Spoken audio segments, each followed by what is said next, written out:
Please just let me have a little sip of my coffee, please. I'm grateful that you're here with us today. I'm grateful that you even tune in and check it out. Thank you for doing that. The Apostle Paul, a prisoner, chained to a Roman soldier, incarcerated. Small apartment just outside Rome, insulation, unable to move about, unable to be with his family, lost his freedom, unable to work and to minister at the capacity that he was used to. He was deprived of every comfort. He was cast as a lonely man on shores in a strange city. And yet he's able to use words like contentment and rejoice and be happy. He sets himself up as an example of spiritual stability. Verse 9. What you have learned and received and heard and seen in me, practice these things. Verse 11. I've learned to be content, said Paul. No matter what the experience in life, I got my provision bread.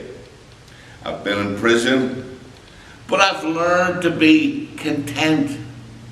I've learned to be content. What a tremendous thing to learn. I need this lesson. I need this lesson. This is for me. I need to be contented. My grandkids are at school today healthy. My friends, most of them are doing okay. Peace with God, peace with self, and peace with the world. There's a better way to see that contentment. The idea, in the Greek, the word means self-sufficient. He's satisfied. He has enough. It indicates a certain independence. He doesn't need aid. He's not asking for help. In fact, if you look at the scripture here, it's used as the person who was supporting himself without any aid.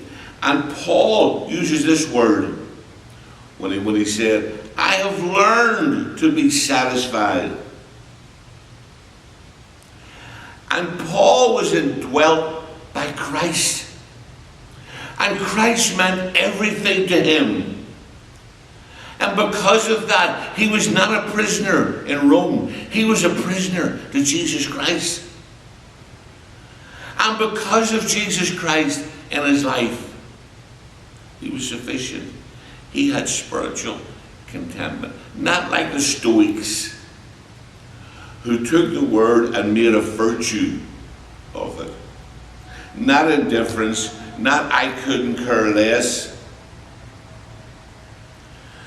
Paul was able to see that no matter what was going on in his life, God's in control. God's got this. And sometimes we just need to move out of the way and let God move in to see his mighty work. It's not carelessness. It's not a lack of passion. It's not indifference. No. All of the things that was going on in his life, he was able to be content. Look what it says in verse 12. He said, I've learned the secret. That's good. I have learned the secret. And the verb is used to speak of being initiated into a religion. And it's used not by the pagan cults, but I have been initiated into this life with Christ. I have learned the secret of living the contented life. I have peace with God, verse 7. That's my portion, peace with God. Truly the God of peace, verse 9, is my portion. Then he went on to say, be anxious in nothing. Back to verse 6. He was content. He had adequate, he had enough, he was sufficient. And here's what he said, I'm contented, I'm contented, I'm contented. What is Paul's secret? It's confident in God's provision.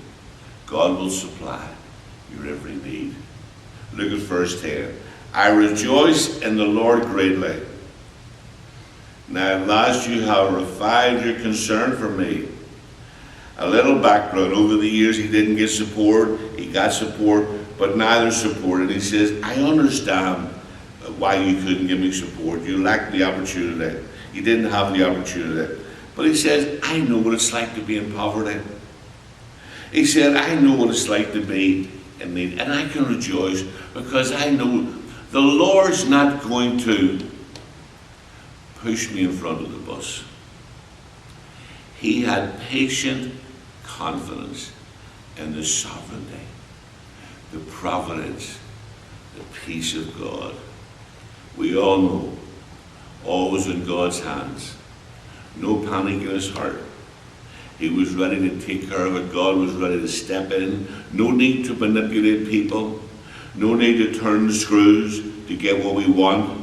No need to blackmail or bribe or do whatever. The reason why he was content, Paul knew the times and the seasons and the opportunities.